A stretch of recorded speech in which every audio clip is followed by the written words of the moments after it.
Comment se porte réellement Julio Iglesias? À l'âge de 78 ans, tout a commencé en 2020, lorsqu'une photo du chanteur prise en République dominicaine a attiré l'attention générale.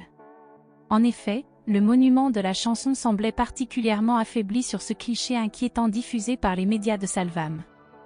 Dès cette période, Julio Iglesias avait expliqué que la nécessité de se tenir à quelqu'un pour marcher, comme cela avait été observé sur la photo, était due à une chute stupide à son domicile ayant entraîné une possible fracture de sa jambe droite et de sa cheville gauche.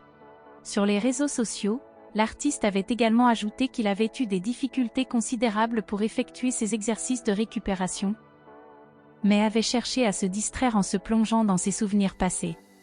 Malgré ces explications, certains de ses admirateurs sont demeurés inquiets quant à l'état de santé de Julio Iglesias. Leur surprise a été grande de le voir apparaître le mardi 18 janvier 2022 dans l'émission de télévision espagnole El Partidazo de Cope. Au cours de cette entrevue, le père de 9 enfants a abordé la question de sa condition physique.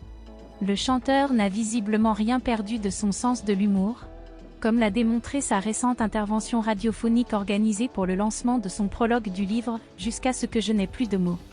Alors qu'il évoquait son état de santé, il a plaisanté en déclarant « Je me porte bien mieux que ce que j'entends. Chaque fois que je lis quelque chose sur ma santé, j'ai l'impression d'être mort 15 ou 20 fois.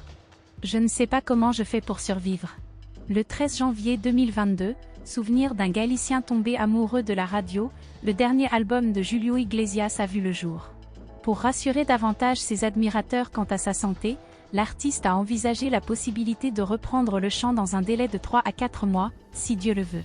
« Je me porte donc bien », a-t-il affirmé avec conviction.